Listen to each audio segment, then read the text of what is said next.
नमस्कार, मैं तट पर आपका स्वागत है। आज 6 मई 2022। आज की क्लास में 6 मई से जुड़े महत्वपूर्ण प्रश्न को देखेंगे। यह क्लास सभी प्रतियोगिता परीक्षा की दृष्टि से बहुत ही महत्वपूर्ण है।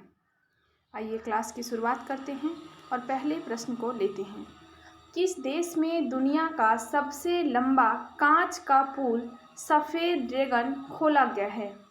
क्वेश्चन क्या है कि किस देश में दुनिया का सबसे लंबा कांच का पुल सफ़ेद ड्रैगन खोला गया है? वियतनाम में। वियतनाम में एक लंबा पुल बनाया गया है, सफ़ेद कांच का पुल। आइए देखते हैं इससे जुड़े कुछ अन्य महत्वपूर्ण तथ्य। वियतनाम में दुनिया का सबसे लंबा कांच का पुल सफ़ेद ड्रैगन खोला गया है। वियतनाम में दुनिया का सबसे लंबा कांच का पुल सफ़ेद ड्रैगन खोला गया है। यह पुल 632 मीटर लंबा है। कितना मीटर लंबा है? 632 मीटर। यह एक विशाल जंगल से 125 मीटर ऊपर है। देखिए यह पुल क्यों बनाया गया है? क्योंकि एक जंगल पार करना था, एक बहुत बड़ा जंगल था, विशाल जंगल, तो उसके ऊपर से यह सफ़ेद कांच का पुल बनाया गया है और जंगल से 150 मीटर ऊपर। वियतनाम के बारे में अब देख लेते हैं। तो वियतनाम एशिया महाद्वीप में स्थित एक देश है। इसकी राजधानी हनोई है। वियतनाम क्या है? वियतनाम एशिया महाद्वीप में स्थित एक देश है और इसकी राजधानी हनोई है। अब क्वेश्चन क्या था कि किस देश में दुनिया का सबसे लंबा कांच का पुल सफ़ेद ड्रैगन खोला गया है? तो इसका सही जवाब होगा वियतनाम में। वियतनाम में दुनिया का सबसे लंबा कांच का पुल सफ़ेद ड्रैगन खोला गया है। इसकी लंबाई पूछे तो 632 मीटर है और यह किससे गुजरेगा? तो एक विशाल जंगल था, जंगल के ऊपर से गुजरेगा। जंगल के ऊपर से करीब 150 मीटर ऊपर। वियतनाम कहाँ है? तो वियतनाम एशिया महाद्वीप में स्थित एक देश है। इसकी राजधानी हनोई है। अब अगले प्रश्न को देखते हैं। विश्व हाथ स्वच्छता दिवस 2022 कब मनाया गया है? क्वेश्चन क्या है कि विश्व हाथ स्वच्छता दिवस 2022 कब मनाया गया है? इसका सही आंसर होगा 5 मई को। प्रत्येक वर्ष 5 मई को विश्व हाथ स्वच्छता दिवस मनाया जाता है। हाथ स्वच्छता दिवस कब मनाया जाता है? तो 5 मई को प्रत्येक वर्ष। 2022 में भी यह 5 मई को मनाया गया। इसका उद्देश्य क्या है? क्यों मनाया जाता है विश्व हाथ स्वच्छता दिवस? तो देखिए, लोगों को हाथों को स्वच्छ रखने के प्रति जागरूक करना। लोग को जागरूक किया जाता है कि अपने हाथ को स्वच्छ रखिए। तो लोगों को हाथों को स्वच्छ रखने के प्रति जागरूक करना इसका उद्देश्य है। लोगों को जागरूक करना इसका मेन काम है। लोगों को यह जागरूक करता है कि अपने हाथ को स्वच्छ रखिए। कोरोना महामारी जब से शुरू हुई है तब से इसका महत्व और अधिक बढ़ गया है। देखिए, जब से कोरोना महामारी आया, लोग अपने हाथ धोने लगे, बार बार साबुन से हाथ धोने लगे और इसी समय से विश्व हाथ स्वच्छता दिवस का जो महत्व था और अधिक बढ़ गया। कब मनाया जाता है विश्व हाथ स्वच्छता दिवस? तो 5 मई को। अब देख लीजिए, देखते हैं कि 1 मई को क्या मनाया जाता है, 2 मई, इस तरह पूरे मई को देख लेते हैं 1 से 5 तारीख तक। तो 1 मई को विश्व मजदूर दिवस मनाया जाता है। 2 मई पूछे तो टूना दिवस मनाया जाता है, जो टूना मछली थी। 3 मई विश्व प्रेस स्वतंत्रता दिवस मनाया जाता है। 4 मई अंतर्राष्ट्रीय अग्निशमन दिवस मनाया जाता है और 5 मई विश्व हाथ स्वच्छता दिवस मनाया जाता है। 1 मई क्या है? विश्व मजदूर दिवस। 2 मई क्या है? टूना दिवस।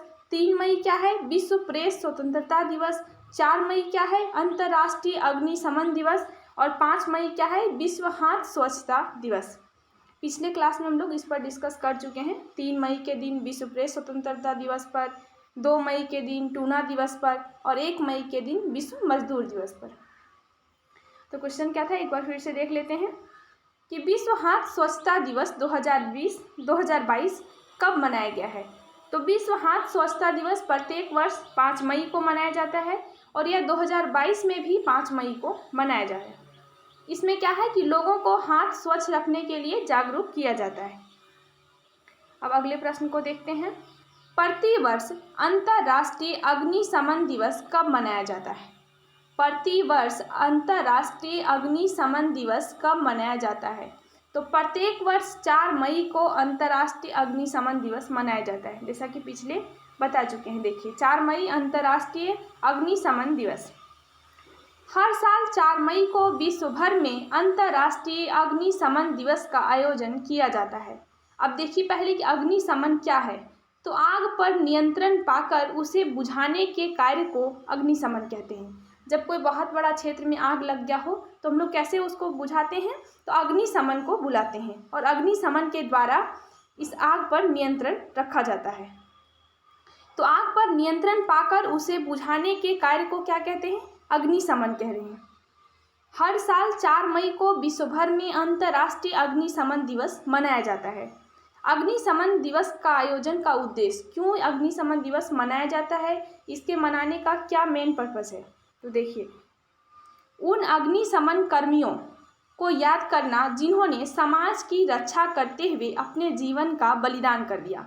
देखिए कई बार क्या होता है कि मान लीजिए एक बहुत बड़े क्षेत्र में आग लग गई हो और अग्निशमन को बुलाया जाता है, तो उसके कर्मचारी आते हैं और आग पर नियंत्रण रखने के लिए, आग को बुझाने के लिए अपना काम करते हैं।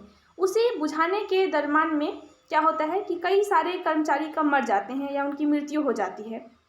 तो उन्हीं कर्मचारियों के याद में अग्निशमन दिवस मनाया जाता है। तो कह रहा है कि उन अग्निशमन कर्मियों को याद करना जिन्होंने समाज की रक्षा करते हुए अपने जीवन का बलिदान कर दिया है।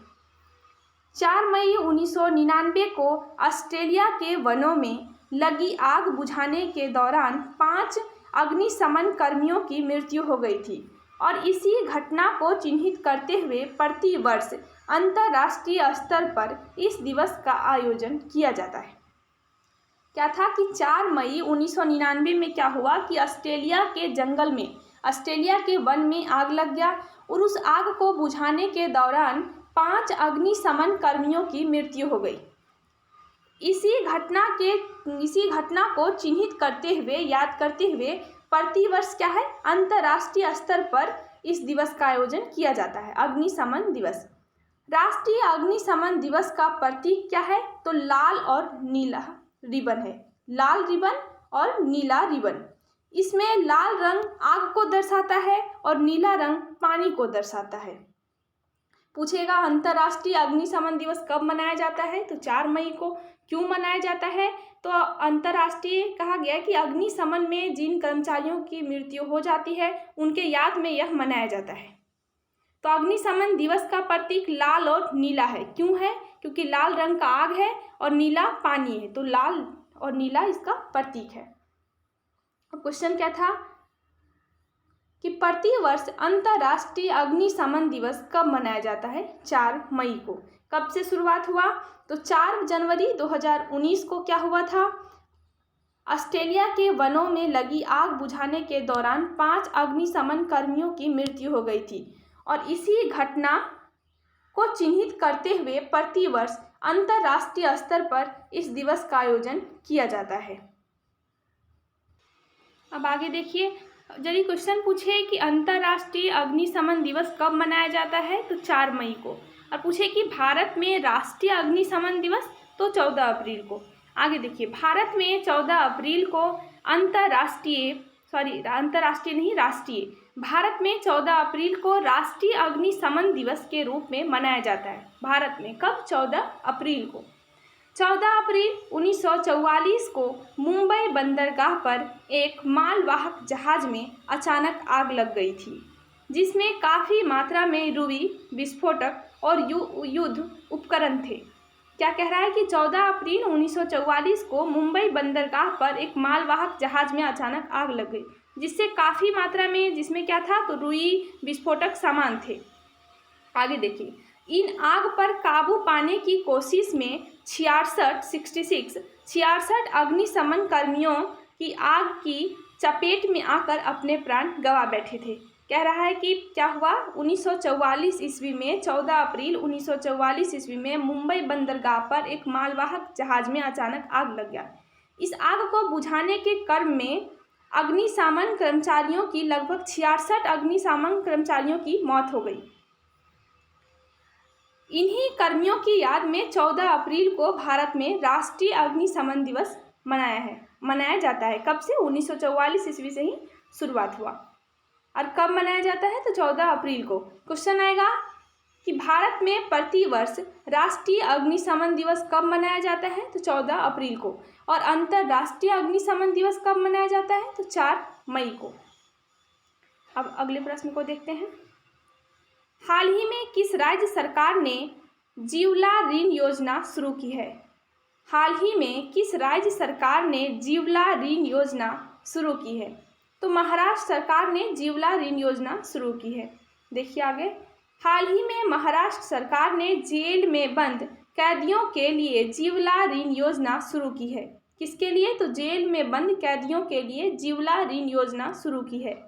जीवला ऋण योजना महाराष्ट्र राज्य सहकारी बैंक द्वारा उन कैदियों के लिए शुरू की गई है जो 3 साल से अधिक जेल की सजा काट रहे हैं। क्या लिखा हुआ है कि हाल ही में महाराष्ट्र सरकार ने जेल में बंद कैदियों के लिए जीवला ऋण योजना शुरू की। जीवला ऋण योजना महाराष्ट्र राज्य सहकारी बैंक द्वारा उन कैदियों के लिए शुरू की गई है जो 3 साल से अधिक जेल की सजा काट चुके हैं।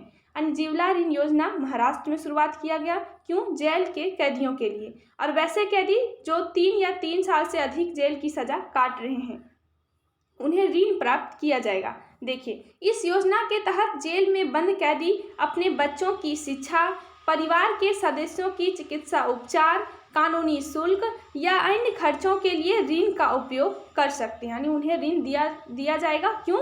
तो अपने बच्चों की शिक्षा के लिए, परिवार के सदस्यों की चिकित्सा उपचार के लिए, कानूनी शुल्क के लिए या अन्य खर्चों के लिए दिया जाएगा। किस योजना के तहत? योजना का नाम क्या था? तो जीवला ऋण योजना। कहाँ से शुरुआत हुआ? महाराष्ट्र सरकार ने इसे शुरुआत की है। आगे देखिए, महाराष्ट्र के वर्तमान मुख्यमंत्री कौन है? तो उद्धव ठाकरे। महाराष्ट्र के वर्तमान राज्यपाल कौन है? तो भगत सिंह कोश्यारी। अब क्वेश्चन क्या था, एक बार फिर से देख लेते हैं। हाल ही में किस राज्य सरकार ने जीवला ऋण योजना शुरू की है? तो महाराष्ट्र राज्य सरकार ने, और जेल में बंद कैदियों के लिए। अब अगले प्रश्न को देखते हैं। हाल ही में भारत के रजिस्ट्रार जनरल द्वारा जारी सांख्यिकी पर वार्षिक रिपोर्ट के तहत देश में सबसे ज़्यादा लिंगानुपात कहाँ दर्ज किया गया है? कह रहा है कि हाल ही में भारत के रजिस्ट्रार जनरल RGI द्वारा जो आंकड़ा जारी किया गया है, इस आंकड़े में देश में सबसे ज़्यादा लिंगानुपात कहाँ दर्ज किया गया है? तो यह लद्दाख में सबसे अधिक लिंगानुपात है। लिंगानुपात होता पहले क्या है, इसको देखिए।